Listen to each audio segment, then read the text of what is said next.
আপনার চলাফেরা, বলা, খানা, ব্যবসা বাণিজ্য, চাকরি নকরি যা কিছু আছে সব কিছু যদি আল্লাহর কোরআন দিয়া আল্লাহর নবীজির মতো করে আল্লাহর সন্তুষ্টির জন্য হয়, বান্দার 24 ঘন্টার কাজগুলা আল্লাহ ইবাদতে কবুল করে নেয়।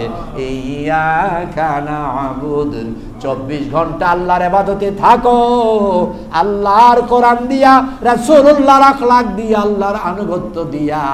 ওয়া ইয়াকা নাস্তাঈন, তার যা কিছু লাগবে আল্লাহর কাছেই চাইবা।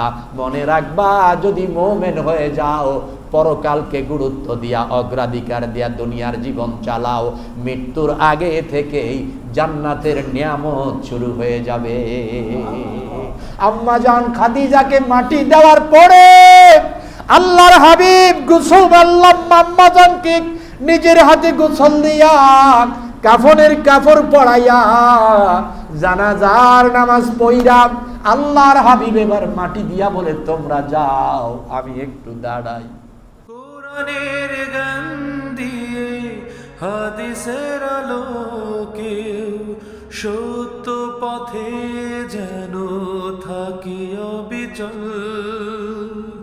তোমার ছায়া তলে করগো কবুল প্রভু, তোমারে অধম বান্দাকে। আল্লাহর নবী বলে, খাদিজা কতটুকু সময় তুমি চাও? নবী গো, আমারে কবরে রাখার পরে আপনি বলছেন আপনারা চলে আসলে মুনকির নাকির সওয়াল করবে, জবাব দেওয়া লাগবে, ওই সময়টুকুন আপনি থাইকেন, যেই সময়টুকুন সওয়াল করবে।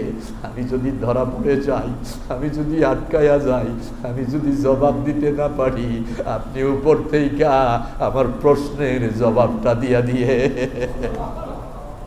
আপনি আমার একটু আওয়াজ দিয়ে কইয়েন, খাদিজা রে এই জবাবটা দেও, কারণ প্রথম স্টেশন আমার বড় ভয় লাগে, আমার বড় ভয় লাগে। আল্লাহর হাবিব বলে, খাদিজা তুমি শান্ত হও, আমি দোয়া করি আল্লাহ তাআলা আল কবর খাদিজাতিল মাকবরি রাউযাতুম মির রিয়াদিল জান্নাহ। ও আল্লাহ, ও আমার আল্লাহ, আমার খাদিজার কবরটারে আপনি জান্নাতের টুকরা বানায়া দিয়ে। এই কবর আপনার আমার সামনে আছে না নাই? এই কবর আপনার আমার সামনে আছে কি নাই? কত মানুষ মাটি দেই, কবরে যাই, কিন্তু আফসোস ওই কবরে যাই, জানাজা দেই, আমি যে ওই কবরে যাওয়া লাগবে, একটু পরে যে আমার জানাজাও হতে পারে, ওই চিন্তা, ওই অনুভূতি, অনুশোচনা আপনার আমার নাই। কত সময় দিলাম রে বন্ধু দুনিয়ার জন্যে, কত সময় দিলাম রে বন্ধু দুনিয়ার জন্যে, কত দলাদলি, কত ভাড়াভাড়ি, কত মাতবড়ি, কত দখলদারি, কত টেন্ডারবাজি, কত মুসলমানের মধ্যে, ঈমানওয়ালার মধ্যে, ইবাদতের মধ্যে দলাদলি। আমার হুজুরের দল, আমার তরিকার দল, আমার চিশতিয়ার দল, আমার দল হয় না আরেকটা। অথচ ভাই চিন্তা করো না, যে আল্লাহ বানাইছে তিনিও এক, যে আল্লাহ লালন পালন করে তিনি ওই আল্লাহ। মাঠেও দাঁড়া করাবে একটাতে, আবার জাহান্নাম আর জান্নাত সব ফয়সালা হবে কার?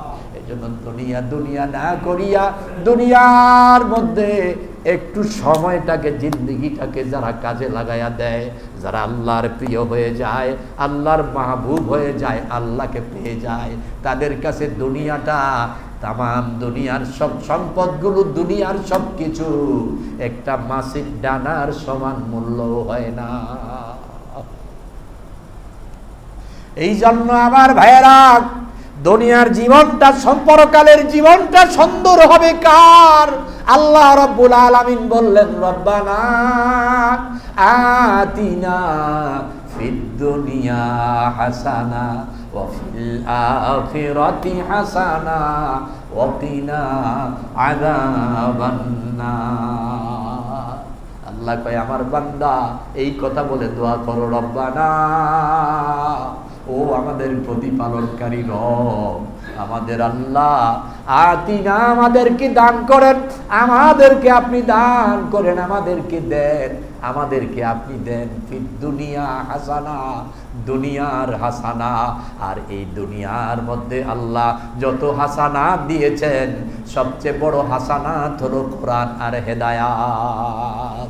এই জন্য আল্লাহ কয় দোয়া করো, আল্লাহ আমার দুনিয়ার মধ্যে কোরআনই জীবন দেন, হেদায়াত দেন, ইসলামের মধ্যে আমারে চলার তৌফিক দেন, আমারে আপনার গোলাম বানায়া নেন। যদি দুনিয়ায় আমি আপনার গোলাম হয়ে যাই, কোরআন পেয়ে যাই, ইসলামী আখলাক পেয়ে যাই, রাসূলুল্লাহর আদর্শ পেয়ে যাই, ওয়াফিল আখিরাতি হাসানা, তাহলে পরকালে আপনার নাজাত আর জান্নাতের মতো হাসানাত পেয়ে যাব। এই জন্য আমার ভাইয়েরা এই দুনিয়ার পেছনে দৌড়াও, দৌড়াও নিষেধ নাই। আল্লাহর হাবিব বলেছেন একজন ইমানদার মুমিন ইসলাম বুঝে দিন কায়েমের জন্য, ইসলামী জীবন যাপনের জন্য দুনিয়ার যত কাজ করবে আল্লাহর আদেশে, রাসূলুল্লাহর আখলাকে, আল্লাহর আদেশে, রাসূলুল্লাহর কুদওয়াতুন হাসানায় যদি কাজগুলো করে, বান্দার দুনিয়ার সব কাজগুলা আল্লাহ ইবাদতের মধ্যে ঢুকাইয়া দেয়। এজন্য লাকাদ কানা লাকুম ফি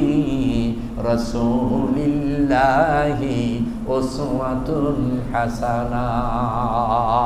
আপনার চলাফেরা, বলা, খানা, ব্যবসা বাণিজ্য, চাকরি নকরি যা কিছু আছে সব কিছু যদি আল্লাহর কোরআন দিয়া আল্লাহর নবীজির মতো করে আল্লাহর সন্তুষ্টির জন্য হয়, বান্দার 24 ঘন্টার কাজগুলা আল্লাহ ইবাদতে কবুল করে নেয়।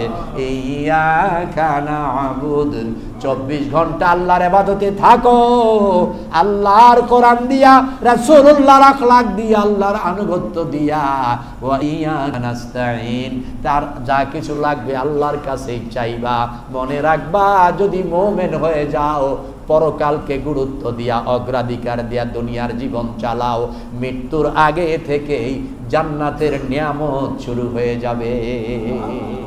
আম্মা জান খাদিজাকে মাটি দেওয়ার পরে আল্লাহর হাবিব গোসল করলাম, আম্মা জানকে নিজের হাতে গোসল দিয়া, কাফনের কাপড় পরাইয়া, জানাজার নামাজ পড়া আল্লাহর হাবিব এবার মাটি দিয়া বলে তোমরা যাও, আমি একটু দাঁড়াই, আমি একটু দাঁড়াই।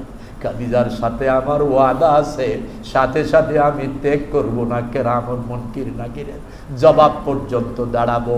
নবী আমার দাঁড়ায়া গেলেন, আল্লাহ পাক হাদিসে কুদসি দিয়া জানায়া দিলেন, নবী গো আপনি চাইলেই খাদিজার জবাব দিতে পারবেন না, খাদিজার জবাব জানায়া দিতে পারবেন না। ও নবী, কবরের জগৎটা একটা আলাদা জগৎ, এটা বড় ভয়ানক, এটা বড় ভয়ানক। কাল কবরু হুফরাতুম মিনান নার, এই কবর জাহান্নামের প্রজ্বলিত আগুন। আবার আল কবরু রাউযাতুম মির রিয়াদিল জান্নাহ, এই কবর হবে জান্নাতের টুকরা। নবী যান, আপনি চলে যান, দাঁড়াইয়া থাকা লাগবে না, বরং মানুষ মাটি দিয়া সাথে সাথে চলে যাওয়া হবে উত্তম, এটাই সুন্নাহ। যান, আপনি যেহেতু ওয়াদা করছেন, আমি আল্লাহ জানাইয়া দিলাম খাদিজার প্রশ্নের জবাব হয়ে যাবে। আপনার খাদিজার প্রতি আমি আল্লাহ সন্তুষ্ট আছি। এই জন্য আমার ভাইয়েরা পরকালটারে গুরুত্ব দিয়া সব কাজ করবেন।